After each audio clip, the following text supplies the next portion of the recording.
Et si je te disais que non, tu n'es pas bordélique, mais que simplement tu as besoin de trouver ta méthode d'organisation et que j'ai peut-être la solution pour toi. On essaye tous, plus ou moins, et à tort d'ailleurs, de vouloir que notre maison, que nos rangements ressemblent à Pinterest. Sauf que le problème, c'est que quelques jours plus tard, quelques semaines après, tout est en bazar de nouveau et on ne comprend pas pourquoi. D'ailleurs, on a acheté les plus belles boîtes qui sont tellement belles et tellement bien assorties. Je vais te partager 4 styles différents qui pourront te permettre de t'organiser et de cette fois trouver vraiment ce qui te correspond à toi et à ta famille.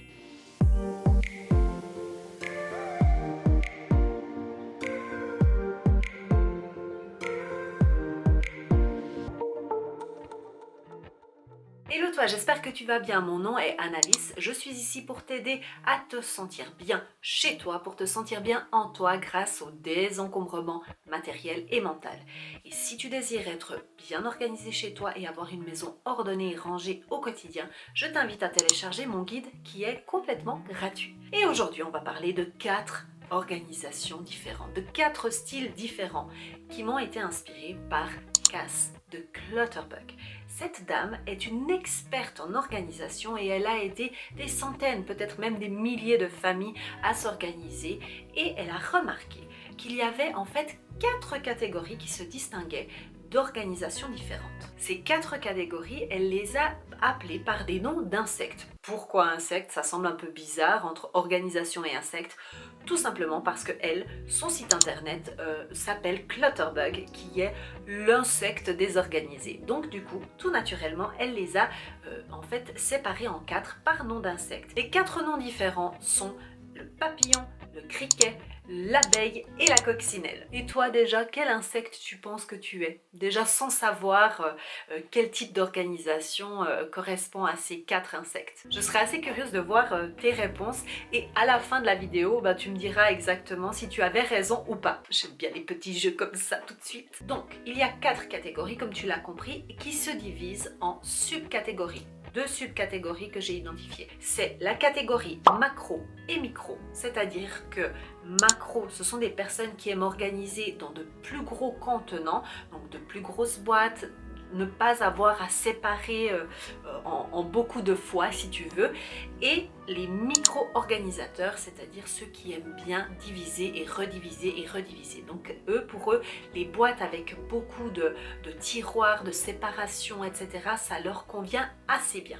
La différence entre ces deux aussi, et on le verra plus en détail après, c'est que les macros n'aiment pas avoir à faire beaucoup de gestes pour ranger. En fait, ce sont des personnes qui, quand elles doivent ranger les choses, il faut que ça soit facile, rapide et sans, tu vois, être en train de réfléchir est-ce que je dois soulever un couvercle ou pas. Les micro-organisateurs sont plutôt eux, les gens qui ont la patience justement de remettre les choses à leur place. Pour eux, ça ne fait rien si ils doivent soulever un couvercle, ouvrir un tiroir, déplacer un truc, il n'y a pas de problème. Par contre, ils aiment bien qu'ils retrouvent les choses très rapidement. La deuxième subcatégorie, c'est si tu es plutôt visuel ou que tu aimes plutôt cacher les choses. Donc c'est assez parlant, visuel, ça veut dire que tu as besoin de voir tes objets qui doivent être exposés, et le contraire, c'est que tu aimes plutôt que les choses soient cachées dans des armoires, que tu ne les aies pas directement sous ton nez. Passons à la catégorie numéro 1, je nomme le criquet.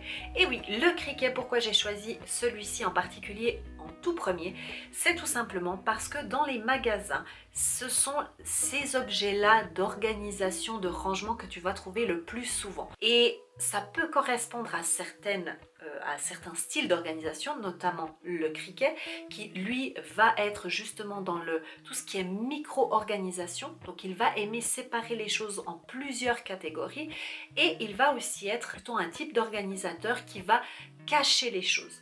Donc le criquet, il faut bien s'imaginer, il n'aime pas avoir du bazar à vue, voilà, il aime bien le cacher et en plus il aime bien subdiviser toutes ces catégories. De plus, le criquet aime beaucoup qu'il y ait des étiquettes un petit peu partout. Il prend aussi le temps de ranger les choses à leur place, mais il aime aussi retrouver les choses très rapidement. Le point plutôt négatif avec les criquets, c'est plutôt au moment du désencombrement. Alors il faut savoir que les criquets sont très organisés, qu'ils vont pas vraiment avoir de bazar.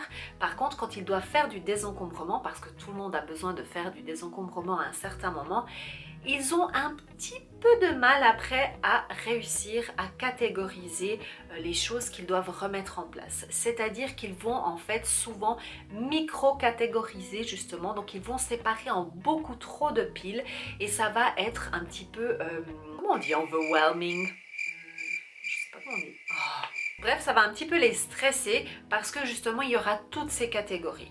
Donc mon conseil pour les criquets, c'est surtout, au lieu de partir en micro-catégorisant toutes les choses, eh bien simplement essaye de faire des plus grosses catégories et au fur et à mesure, une fois que tu seras bien installé, eh bien là tu vas commencer à micro-catégoriser. Et on va faire le contraste complet avec celui qui est l'opposé du criquet, c'est le papillon. Alors le papillon par contre, lui, est plutôt visuel. Donc le papillon a besoin de voir ses objets, il a besoin de les voir pas parce qu'il veut créer du bazar, non, non, non, c'est pas ça. C'est tout simplement que c'est un petit peu comme on dit loin des yeux, loin du cœur. Hein, et bien c'est un peu ça pour le papillon. S'il ne voit pas ses objets, il ne s'en rappelle pas. Donc il a ce besoin d'avoir les choses qui soient exposées. De plus, cet insecte-là, c'est un peu bizarre de dire l'insecte, donc je vais dire cette façon, ce style d'organisation, eh bien, tend plutôt à avoir une macro-organisation, c'est-à-dire que les petites catégories, les petits tiroirs, les couvercles, les trucs comme ça, c'est pas pour le papillon. Donc le papillon, en gros, a besoin d'avoir des étagères, des crochets qui sont directement au mur, des boîtes sans couvercle, mais qui peuvent être bien sûr dans une armoire ouverte, il n'y a pas de problème. Donc pour le papillon, c'est vraiment aller au plus simple. Le point négatif avec les papillons, c'est au niveau du désencombrement, du rangement et du nettoyage. Pourquoi? Parce que c'est un cercle vertueux, ces trois-là, et que si justement tu as du mal à te séparer de tes objets, donc à faire du désencombrement, tu auras du mal aussi à trouver une place parce qu'il n'y a pas de place, et forcément tu auras plus de mal aussi à faire ton nettoyage, c'est-à-dire que tu prendras beaucoup plus de temps qu'un autre style d'organisateur. C'est un petit peu le problème des papillons. Ici, mon conseil, c'est vraiment de faire un bon désencombrement, mais un désencombrement qui utilise une méthode lente, douce et adaptée à ton rythme de vie. D'ailleurs, c'est ce que je propose dans la formation Nana Organise. Si tu veux avoir plus de renseignements, n'hésite pas à aller la voir ici parce que je propose justement un désencombrement pas à pas où je vais t'expliquer comment en fait planifier un désencombrement. On ne le fait pas n'importe comment, on le fait petit à petit en commençant par un tiroir. Je t'invite à venir la voir si c'est quelque chose qui te pose problème et que tu es un papillon, que tu t'es reconnu dans cette description. Je t'invite vraiment à venir peut-être t'aider de cette manière-là. Ensuite, nous allons parler de l'abeille qui, elle, a besoin aussi, comme le papillon, de voir les choses autour d'elle, d'avoir des objets, d'avoir des étagères ouvertes. Mais par contre, l'abeille, au contraire du papillon, va avoir besoin de micro-organiser les choses. Donc ça veut dire que c'est une personne qui, oui, aura des étagères qui sont ouvertes, qui sont des fois colorées, mais par contre, tout sera dans des bocaux, ça sera étiqueté, tu auras la vaisselle mais ça sera carré, vraiment tu vas pouvoir retrouver un petit peu du criquet à ce niveau-là, c'est-à-dire qu'elle aime avoir les choses organisées et les retrouver, mais en même temps elle a besoin aussi de les voir. Le point un petit peu négatif avec les abeilles, c'est qu'elles peuvent avoir tendance à procrastiner quand elles doivent ranger les choses. Pourquoi? Tout simplement parce qu'en fait, elles vont essayer de toujours trouver la meilleure boîte, la meilleure organisation et en fait, elles commencent à faire des piles et des piles et des piles pour pouvoir un jour, quand ça sera le bon moment, quand elle aura trouvé la bonne boîte pour pouvoir ranger ces choses qui traînent là. Mon conseil ici, c'est simplement de baisser un petit peu le standard et de se dire que fait c'est mieux que parfait et d'attendre que ça déborde parce qu'après tu auras beaucoup plus à faire. Donc essaie de trouver des boîtes qui pour le moment peut-être ne sont pas de ton goût mais qui vont tout simplement au moins contenir tout ce que tu as à contenir et bien sûr mets-toi en recherche des boîtes qui seront selon toi parfaites. On passe à notre dernière catégorie, notre dernier style d'organisation qui est la coccinelle. Et bien la coccinelle, elle a besoin de cacher les objets. Elle ne veut pas les voir, elle veut les enfermer derrière des rideaux, derrière des armoires. Je dis ça pourquoi? Parce que je suis une coccinelle et je regarde mes rideaux, c'est pour ça. Les coccinelles ont besoin d'organiser d'une façon aussi macro. Donc contrairement au criquet et à l'abeille qui elles vont aller dans tous les détails, mettre plein de petits tiroirs et de petites choses comme ça, pour la coccinelle ça ne fonctionne pas et du coup il leur faudra plutôt des caisses un peu plus grandes où elles vont, oui, séparées par catégorie, mais par des catégories beaucoup plus vastes, beaucoup plus larges. Elles aiment aussi mettre des étiquettes pour s'y retrouver, mais la règle d'or, c'est qu'il faut que ça soit facile à ranger. Une coccinelle, si elle doit commencer à réfléchir, de devoir soulever un couvercle, déplacer un truc, remettre le couvercle, repousser, refermer, c'est trop de choses à faire et elle ne va pas le faire la plupart du temps. Donc pour la coccinelle, il faut que ce soit simple. Le petit point négatif de la coccinelle, tu l'auras peut-être compris, c'est le rangement. Et oui, parce que justement, si elle n'a pas un rangement qui est facile, eh bien, elle va simplement laisser traîner les choses, elle va avoir tendance à laisser traîner les affaires, un petit peu ici et là, et aussi les affaires qui n'ont pas de maison. Tu sais que je te parle ici souvent de pouvoir de trouver une place pour chaque objet, et bien là, la coccinelle, si elle se retrouve sans par exemple un nouvel objet et qui n'a pas encore de maison, eh bien cet objet certainement va traîner un petit peu partout. Et la coccinelle est très très forte pour cacher les choses. Oui, parce que en fait, vu qu'elle ne veut pas les voir, elle les laisse traîner mais elle ne veut pas les voir, eh bien elle les cache, tu sais. Caché, caché. Pour la coccinelle, ici, mon conseil, c'est tout simplement, si je prends l'exemple du dressing d'une armoire, eh bien, si tu as ton tiroir avec tes pantalons, ta catégorie pantalon, eh bien, tu ne vas pas commencer à micro-catégoriser tout ça. Tu vas simplement mettre tout ce qui concerne le bas, donc pas les hauts mais le bas, eh bien ce seront peut-être des jeans, ce seront des pantalons en tissu, ce seront des leggings, ce seront des shorts, peu importe, une catégorie qui correspond à la même catégorie, tu vois bien que c'est vaste, ça correspond au bas et non pas au pantalon en jeans que par exemple un micro-organisateur va faire. Il va plutôt prendre tous les shorts d'un côté, tous les jeans d'un côté.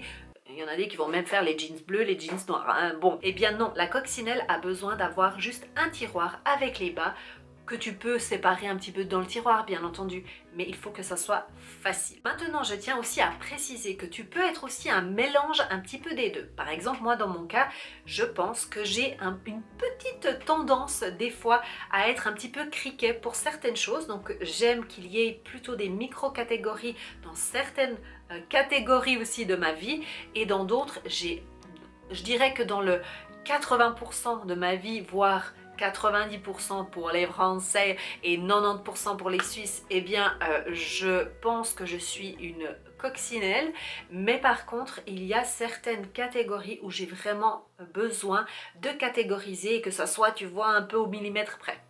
Voilà. Et aussi, que faire si l'on vit avec quelqu'un qui n'est pas le même insecte que nous? Comment on fait? Eh bien tout simplement, on va dire que le style d'organisation qui est le plus organisé va devoir être un petit peu plus cool, d'accord? Et simplement, imaginons qu'il y a un criquet et un papillon ensemble, qui sont un petit peu les opposés quand même, eh bien le criquet va devoir un petit peu lâcher du lest dans les affaires qui sont en commun pour rejoindre la méthode du papillon, pour essayer de trouver quelque chose qui correspond plus au papillon, donc quelque chose d'un peut-être un petit peu plus visuel dans certaines parties de la maison. Et par contre, le criquet, eh bien, va pouvoir vraiment alors s'y donner un cœur joie dans tout ce qui est hobby, ses propres choses directement au criquet, eh bien, va pouvoir simplement les catégoriser, subcatégoriser, il n'y a pas de problème.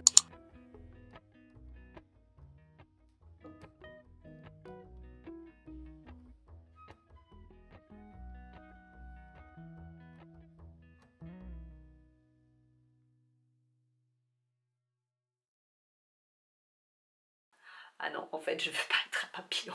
N'oublie pas de me suivre sur Instagram car c'est là que je suis présente au quotidien, ou en tout cas quasi toujours au quotidien. Et si tu veux rester en ma compagnie parce que tu as adoré mes conseils et que tu veux en savoir plus, n'hésite pas à aller voir cette petite vidéo ici. Et surtout, n'oublie pas de t'abonner ici à ma chaîne parce que c'est hyper important. C'est simplement pour apporter ton soutien, c'est gratuit et moi ça m'aide énormément. Allez, je te dis à bientôt et n'oublie pas de suivre tes rêves car ils connaissent le chemin. Bye! Ciao!